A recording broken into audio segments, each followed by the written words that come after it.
Of all the great killers of history, perhaps the deadliest and most terrifying is the automobile.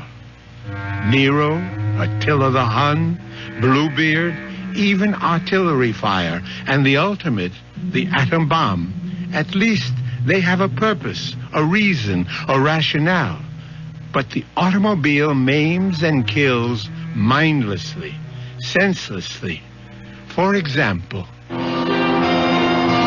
This is old Long Jack here in the studio on a lonesome, wet, foggy night. Saying if you're on wheels, real careful tonight. It's heavy, man, heavy. Oh, shut up, you fool. If you just let Big Daddy help you out, all you... You can't help me, Big Daddy.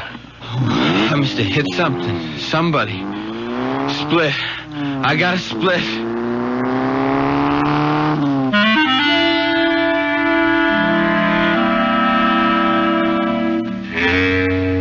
Our mystery drama, And Nothing But the Truth, was written especially for the Mystery Theater by Ian Martin and stars Arnold Moss. I'll be back shortly with Act One.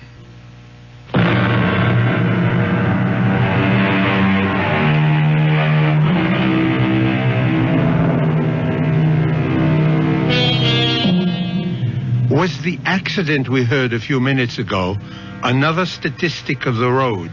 An innocent victim, a careless driver, the victim's family broken and lost. A young man whose carelessness had blighted a bright new manhood and a promising career. Or was the driver lucky this time?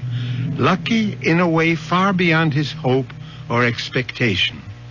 We are about to find out with David, the young driver, as he paces his living room floor, waiting for his father to come home. Dad? David? David, what are you doing up at this hour? I didn't hear you come in. I thought you'd never get home. Where you been? Well, now do I have to start answering to you for my whereabouts? What? What? Oh, you mean like Mother? Yes, like your mother. I'm sorry, Dad. Well, for your information, I was working, correcting term papers. It wasn't that I... David, I'm very tired. You all right, Dad? You look like you had an attack or something. Well, don't be silly. I said I was tired. What's wrong with you? You've been drinking. Yes, I wish I hadn't, but I did. Oh, okay, son. Take it easy. Whatever it is, we'll work it out. Well, where's your sports car? Didn't you have it out tonight? Yes. I left it parked on the street. Well, you better put it away. There's no sense in leaving it out in this rain. Dad, I've got to talk to you. It's about the car. What about the car? I didn't know what to do. I hit the panic button. I ran. Well, what else did you hit? Someone. A man. I'm pretty sure. Down near the railroad. You know where the big curve comes around by the station opposite Franny's place? I think it was one of those old winos that hang around there. Dad, I swear I never saw him with all that rain and the fog. Was there anyone else around? I didn't see anyone. I should have stopped. But all I could think of was that I'd been drinking and the scholarship coming up, and if anything happened, it would kill Mom. And before I knew it, I was running away. I've been going crazy waiting for you to get home. I'm scared, too, but I guess I ought to go to the police. Does your mother know about this? No. Okay. When did it happen? 2:00, almost on the nose. 2 this morning? Yeah. By the railroad, you say? Yeah, I just came off Stratfield, and I took the corner into the big bend on Hills Point. I get the picture. Okay. Now go in the kitchen and wait for me. And no matter what, don't let your mother get involved. Where are you going? I'm going to have a look at your car. Well, I'll come with you. You'll do as I say from here on in. Now, you go to the kitchen. I'll be right back. What are you going to do? I'm not sure yet. But well, maybe there's a way to get off the spot.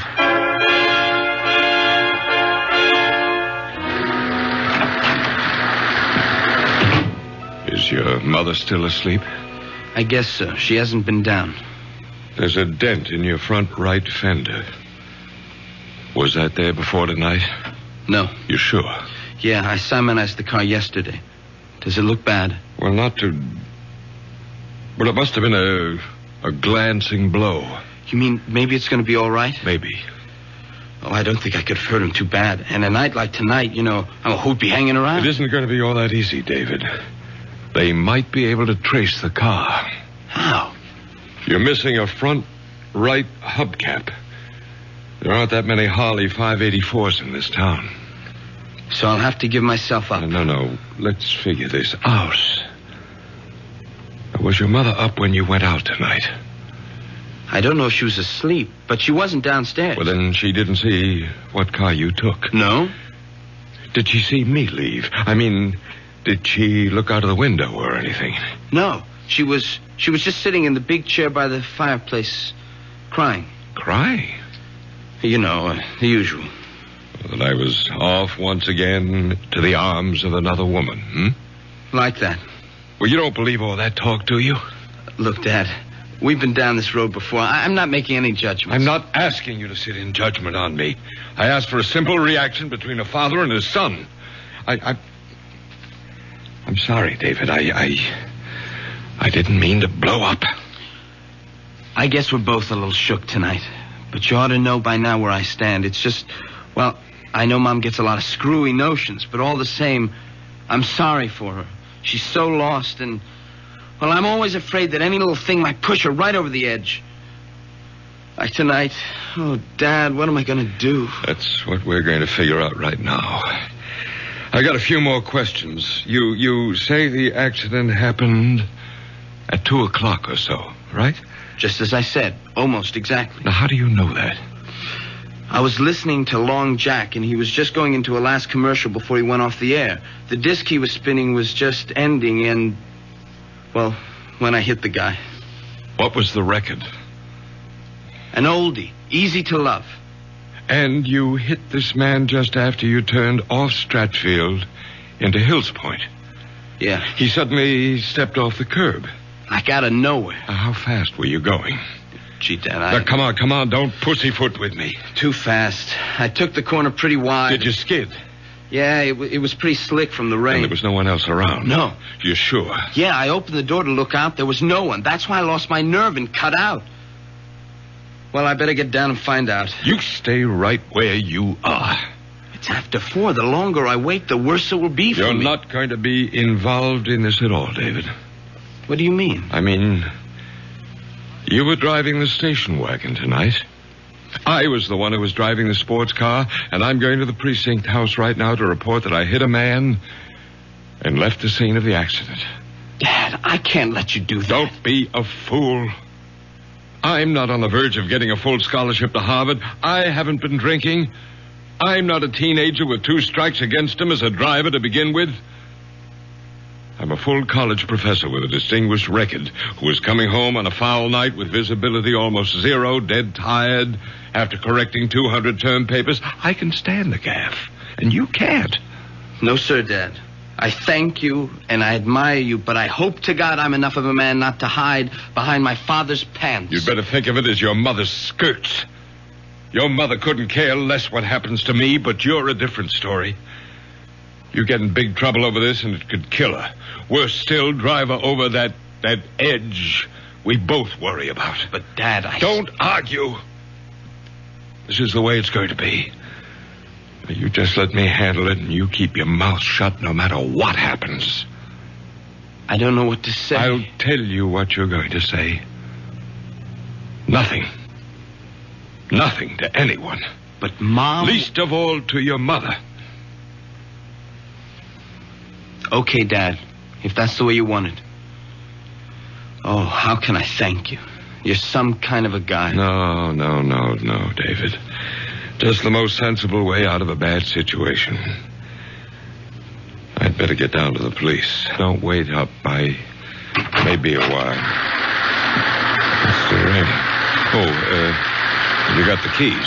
Sorry, right here. And thanks, Dad, for everything. This will all work out for the best. I think I hear your mother moving about. If she comes down, what do I say? What we've agreed on is the truth. And I've gone to the precinct house to report that I'm a hit-and-run driver, right? Right. I'll never forget what you're doing for me. And for your mother. For all of us. Grant, that you? No, Mom, it's me, David. Oh, I thought I heard your father come home a little while ago. What are you doing at the front door?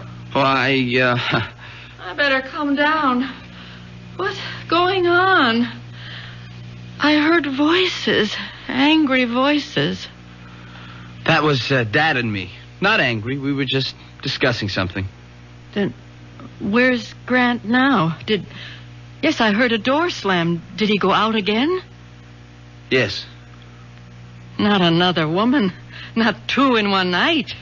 Why don't you give him a break once? He was at the college correcting papers. Then where's he off to now? Mom, it's kind of damp in the hall. Let's go into the living room and sit down. Don't tell me he's finally taken off for good with one of his bed partners. Oh, Mother, have a heart. Why can't you see what a right guy Dad is? Maybe I've known him too long. So what errand took him out of the house again at 4:20 in the morning? He's gone to the local precinct to confess to a hit and run.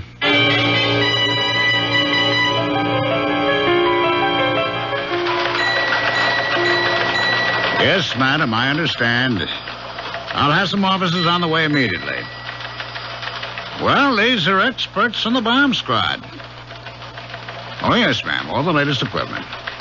Thank you, ma'am. We do our best at the police department. Full moon time again, huh, Lieutenant? Oh, yeah, so the crazies are out on the broom tonight.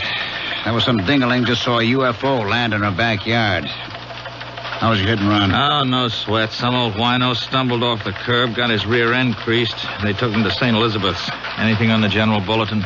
Nah, it's small stuff. Muggy in the 2nd precinct. It's a gas station hold up in the 5th. I want to hear something new. That's a 12th. Nothing. A code 2C, the man. Some citizen reports a smell of gas in his apartment house, possible suicide. It's nothing worth our brains. What's that in your hand? Oh, it's a hubcap. Clue from the scene of the hit and run. Oh, let me have a look in. English make. Probably from a Harley. Or some sport car like that. Found on the scene? About 75 yards away. No proof it had anything to do with the hit and run. How's the victim? Condition fair. When the ambulance picked him up, he only got struck a glancing blow. That still don't make no never mind. The perpetrator cut out. I want him brought in. Oh, so do I. But it may be a little rough.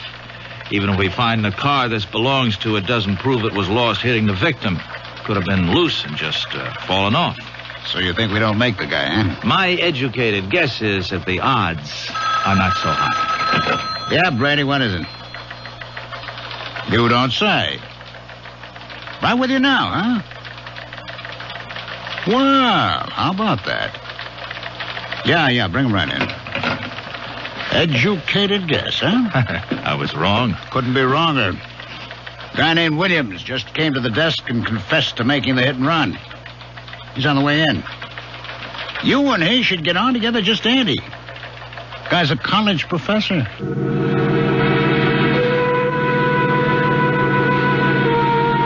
Your father hit someone with the sports car tonight?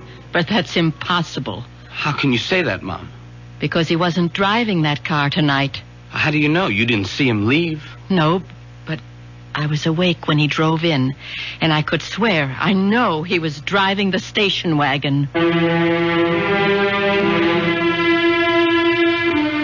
A father's sacrifice for his son. Surely a noble, if misguided, gesture. The question, of course, is, should a young man or anyone be encouraged to evade responsibility? And will the simple act of altruism remain just that? We'll find out shortly when Mystery Theater returns with Act 2.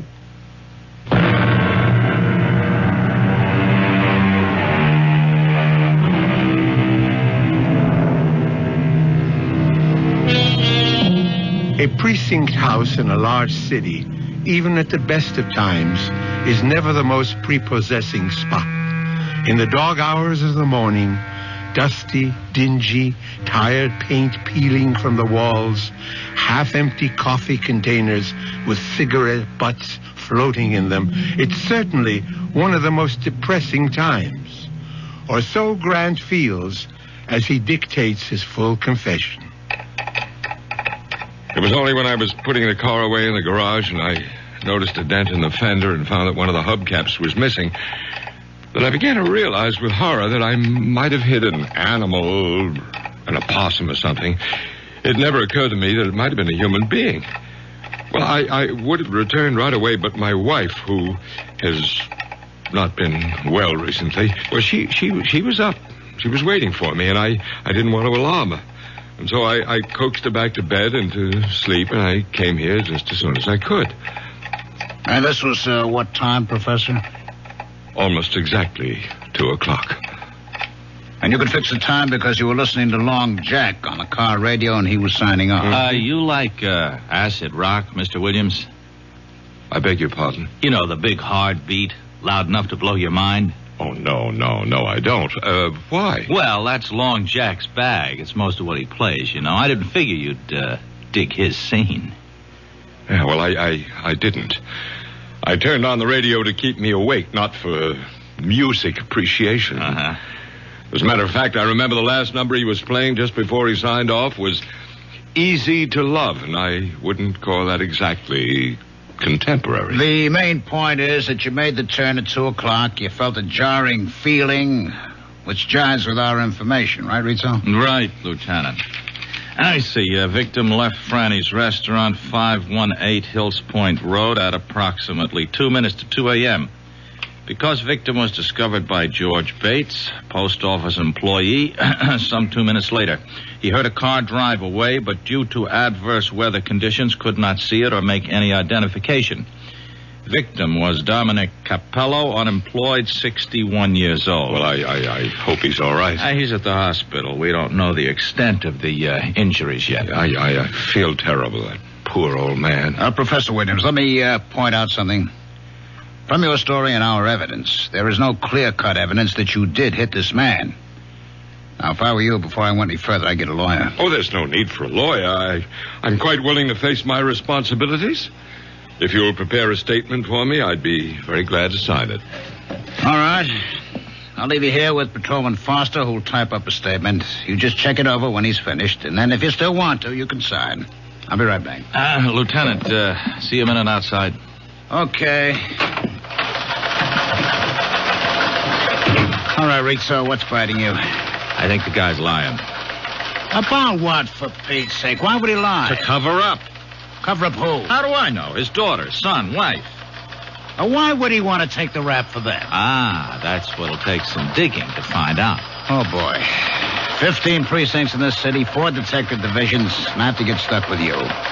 You want to make a federal case out of one sneaky little hit and run where the guy comes in like a good citizen and confesses, and just for once make the job easy? What do you got to do? Go looking for trouble? Now, Lieutenant, it isn't just the few small discrepancies. It's the whole psychology of the man. Psychology? That's all I need.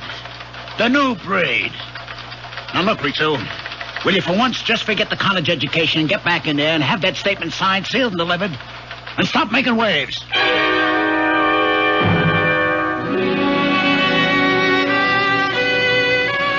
Mother, please, will you let well enough alone? I've kept quiet about too many things for far too long, but I can't let this go. I know your father wasn't driving the sports car tonight. Okay, so he wasn't. So you know what that means. Oh, my darling, You want to get me locked up? No, of course not. But why should it come to that? You don't know yet if you really hit anyone or hurt them. I'm not kidding myself. When I pulled away, I tried to tell myself nothing had happened. But now it's all on the table, and I know that guy got hurt. And I'm scared. I'm scared of what they could do to me. Darling, there's nothing to be scared of in being honest, owning up. It was an accident. David, please. Will you let me go?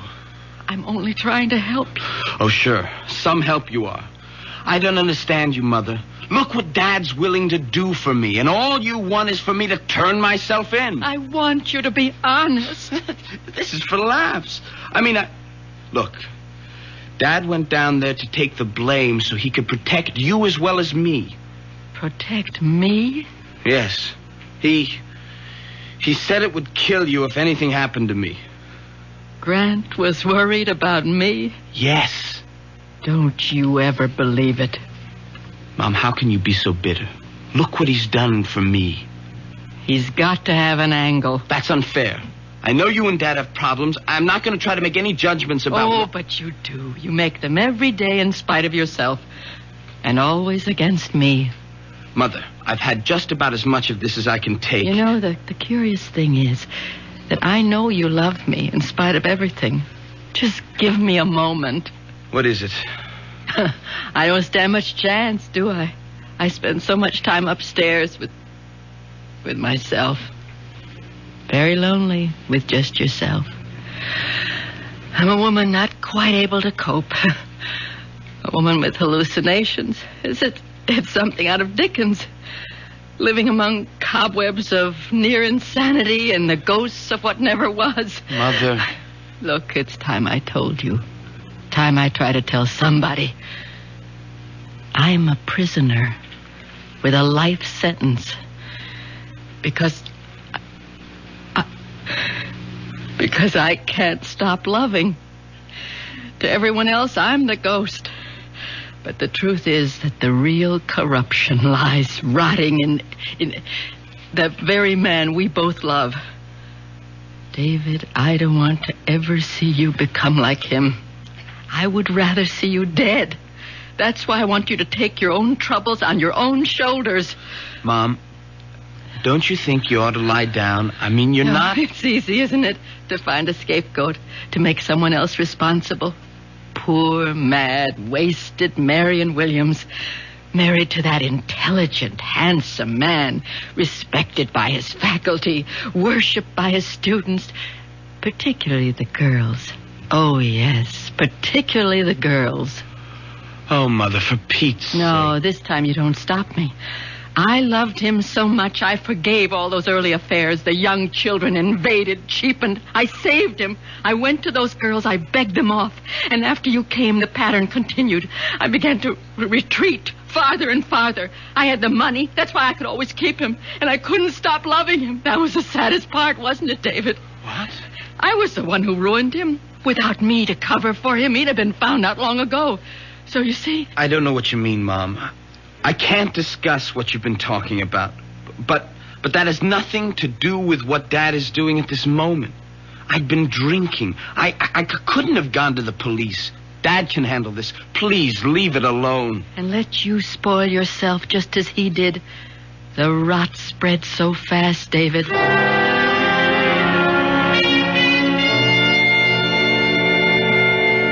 The incident was totally minor in mine till I returned home, found that there was a dent in my front fender. Well, I've read this through, Lieutenant, and there's nothing here that isn't consonant with my earlier confession. It's a formality, Professor. I prefer to have you read it aloud before you sign the statement. If you insist. It's better, Professor Williams. There is much more. Go ahead. It's quite evident that I must have been responsible for striking with my automobile one Dominic Capello, 61, at approximately 2 a.m. on the above date. This statement is a true and unsolicited confession of my responsibility and... Excuse me, Lieutenant.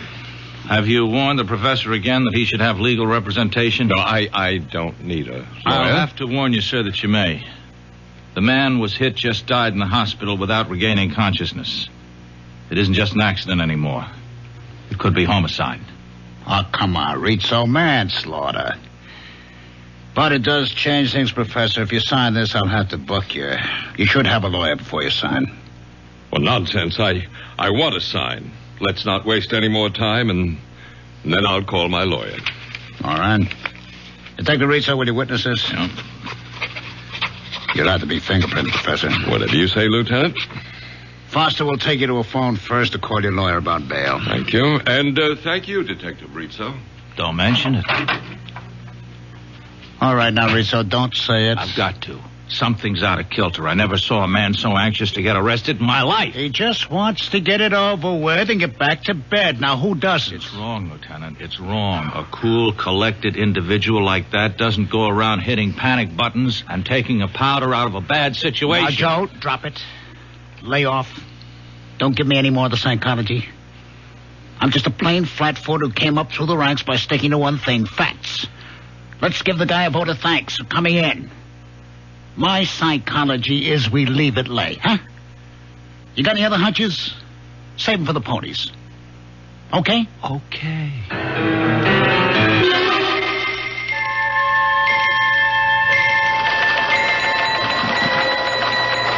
What's on the bulletin, Rita? Oh, same old noise, nothing special. They picked up that mugger in the second, a repeater. What's happening with Professor Williams? Huh? Williams, the professor. You remember the guy we spent most of the night with? Oh, yeah. Well, he got fingerprinted and his lawyer sprung him. He's going home. Hey, look at this, Lieutenant. What? That code 2. See the man in the 12th? That suicide was no false alarm. There was a DOA. Only now it looks like homicide. They figured the girl was strangled before the gas was turned. Oh, what do I care about some dame in the 12th? The 7th is my baby. Let the 12th worry about their headaches. I'm taking you off.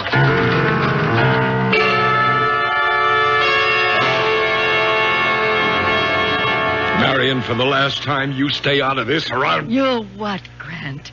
Kill me? You did that a long time ago. The only reason I clung to any shred of life was because of David. And a fine little mama's boy you made out of him. The moment my back is turned, he runs to you. He blurts out the whole thing. Oh, no, he didn't. I figured out what happened myself. I saw you drive away in the station wagon. Why can't you mind your own business? Because I don't trust you. And I want David to be a man and stand on his own feet. Will you get something through that bird brain of yours? The man who was hit is dead. David had been drinking. You won't be emancipating your son. You'll be burying him in jail. Is that what you want? You're hurting me, Grant. Is that what you want? Or will you keep your mouth shut and allow me to do something for my own son? Please, let me go. Not until I get your promise to leave things as they are. I don't want David to go to jail. All right, then. I can trust you. Yes. I only wish I trusted you. You've never done one unselfish thing in your life, Grant. I only wish I knew what it is you expect to gain this time.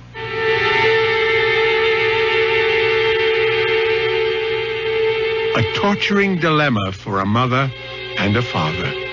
Is the father right to protect his son, or the mother to feel it would be better for her son to take his medicine? So many other questions pose themselves. Questions which will be answered when Mystery Theater returns shortly with Act 3.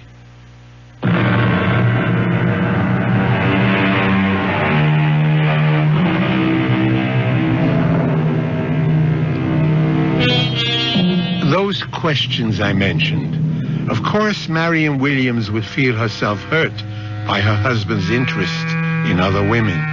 Or is that all in her mind, a figment fantasized by her obvious, shaky mental stability? But then, there's also the doubt of Detective Sergeant Rizzo. Let's follow him for a moment.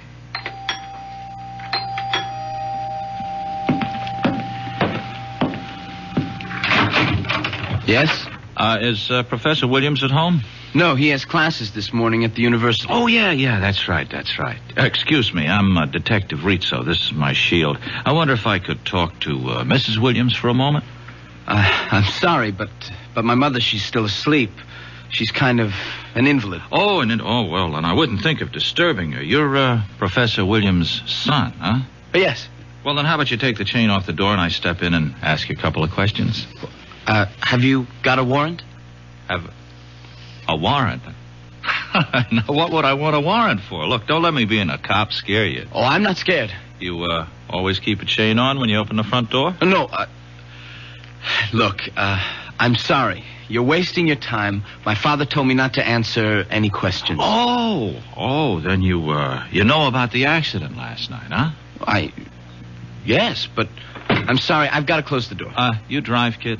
Sir, your foot's in the way. Oh, yeah. Yeah, so it is. Anyway, I figure you drive since you got a license. I looked it up in the bureau. Would you move your foot, please? Hold it just a minute. Here's your newspaper, huh? You might want to read about the accident. Page 4. You know, check out the details. Thanks for the paper. Sure. Here. Will you let it go, please? You, were not driving yourself last night, were you? I'll take the paper. Yeah. And now I know my hunch is right. Come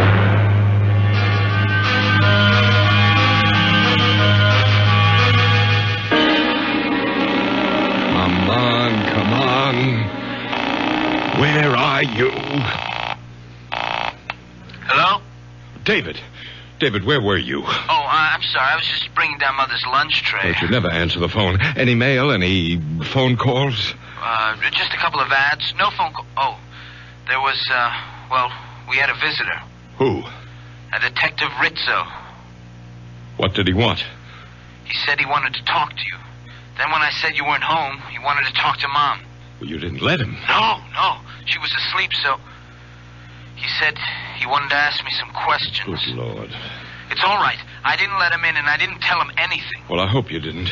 He had no right, no right to... David, you're sure you didn't... No, I didn't say anything, but I'm scared. I think he knows. I think he's guessed that Now, listen to me, David. I don't care what he knows or what he suspects. He can't prove anything if we just stick to our story. Now, you get this straight, David. I'll kill you if you let me down. No, I didn't mean that. I'm just thinking about you. I don't want your life spoiled before it begins. Now, you just remember, a man has been killed. The real truth comes out, you're in trouble. Bad trouble. I know. Just so you remember, both you and your mother. Okay, but supposing that detective turns up again... He won't. You just leave that to me. Just leave everything to me. I will.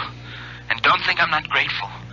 Oh, I don't know how I can ever pay you back. You just sit tight and stick to our story. That's all the payment I need.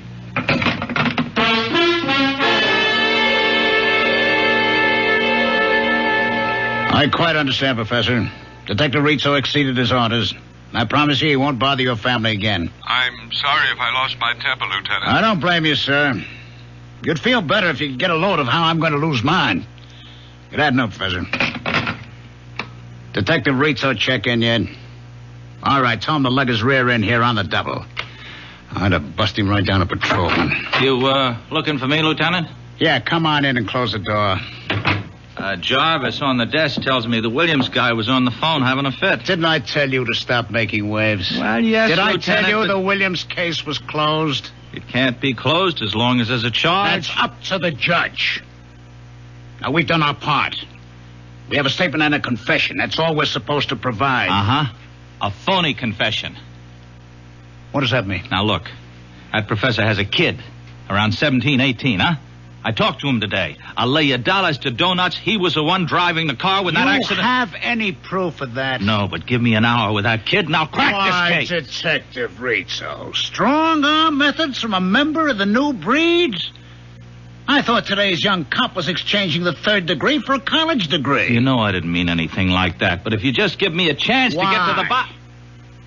Why would a respected college professor, a guy as prominent in this town as he is, why would he risk his reputation to cover up something his son did? I don't know. I mean, this guy's a teacher. The last thing in the world he'd do is let his son run out on a responsibility. Yeah, that's the way I see it. Psychologically... Psychologically. Now, let's not get tangled up with that bull again, huh? We have a confession, Detective Rizzo. Lieutenant, give me a break. I got the strongest hunch. It isn't any stronger than mine. And mine is, if you don't let this lay like I told you, you're going to be back in your boondockers walking a beat as far uptown as these city limits stretch. Okay, Detective Second Grade, is this case closed? Well, like you say, the case is closed.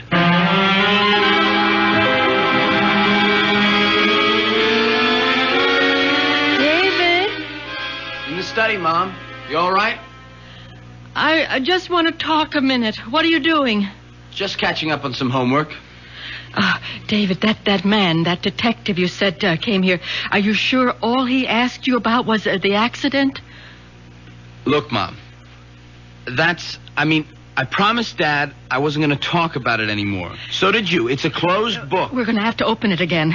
Did he ask you about anything else than the accident? No, but... Look, David, you have got to go to the police and tell them the truth. Now, I promised Dad... David, don't make me go. You promised him, too. You don't understand. Everything's changed. He has to be stopped. There must be some justice. Mom, why don't you go upstairs? Look, don't treat me like an invalid, or worse, a half-wit. Have you read the newspaper that you brought up to me today? No. Do you know a girl named Susan Rowland? Susan? Yeah, kind of. I mean, she was a class ahead of me at school. I guess I rapped with her here and there, but we never dated or anything like that. That her picture? Yes. Front page. What happened? Read the story and find out. Carefully. Then you'll know why your father is so anxious to keep you quiet. David, you're going to find out why the truth has to be told.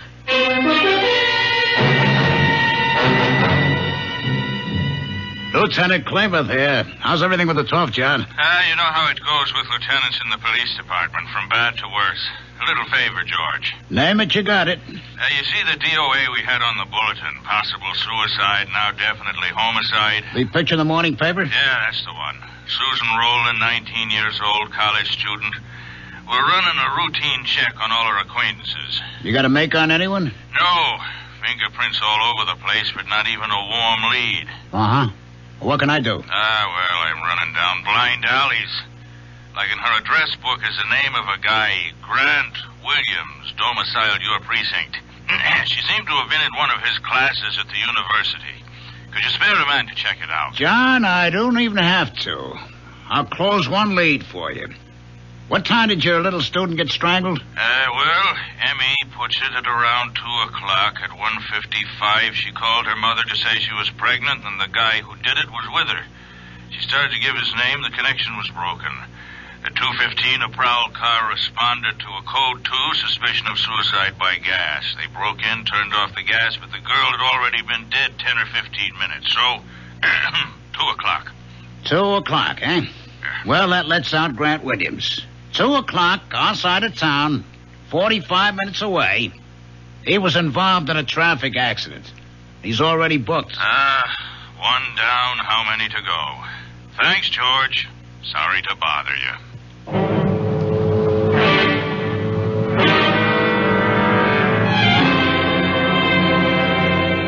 How long ago did he leave? Too late for you to stop him. Oh, I ought to kill you for this. Like you did that poor little girl. No. I didn't mean to. The little idiot refused to have an abortion. She wanted me to marry her. Marry her, for heaven's sake. Oh, and divorce your meal ticket. Marion, please help me. No, not anymore. Anyway, I couldn't even if I wanted to. But David, maybe I can still stop David. If you could, you'd still have to stop me.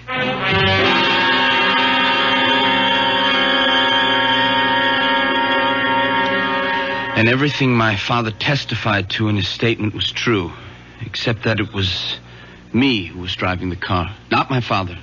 I hit that man, panicked, and drove off. Well, don't look at me, Lieutenant. I have nothing to say. You wouldn't have to, Rizzo. I know the boy's telling the truth. Yeah, you were right all along. I had a phone call about a half an hour. I demand to see my son. It's all right, Sergeant. Let him in. What is it, Professor Williams? David, I don't want you to say one word until I've talked to you and we can get legal advice. It's too late, Dad. I've said everything I have to say. You don't know what you're doing. The first time in my life, I do. I'm taking care of myself. Oh, how could you do it, Dad, to a nice kid like Susan? I don't know what you're talking about. I can clear that up, Professor. We're booking you for the murder of Susan Rowland. Oh, you can't. I have an alibi. Correction. You had an alibi. But I'm not guilty. And you can't prove it. We will. With your help. What do you mean? It's ironic, isn't it? If you hadn't walked in here and made a false confession, we might never have had your fingerprints. That's what's going to nail you. You provided us with a whole set to match up. You were just a little too clever. You managed to hang yourself. All right, take him out and book him, Jarvis.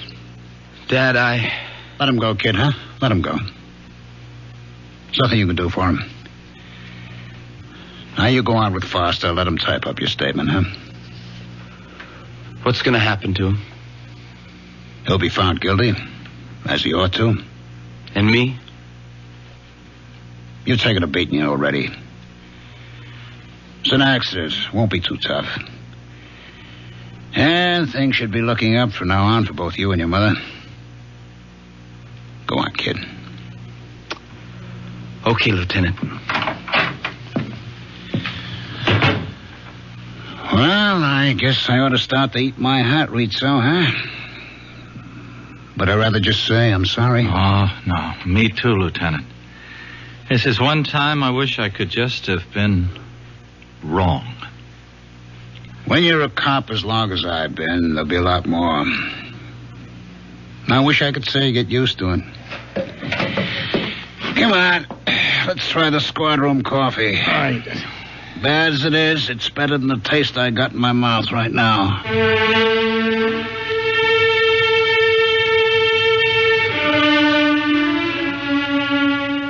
I'll be back shortly with a final thought. So Marion's intuition was right, along with Sergeant Rizzo, and David made the first long stride towards being a man. Something else I'd like to say about that. Not every story must have a moral, but I believe this one has. Not that crime doesn't pay, that's obvious, but that the acceptance of responsibility is a cornerstone of life. It is written, "You shall know the truth, and the truth shall set you free." Our cast included Arnold Moss, Ralph Bell, Clarissa Blackburn, William Redfield, and Christopher Tabori. Associate Director, Marlon Swing.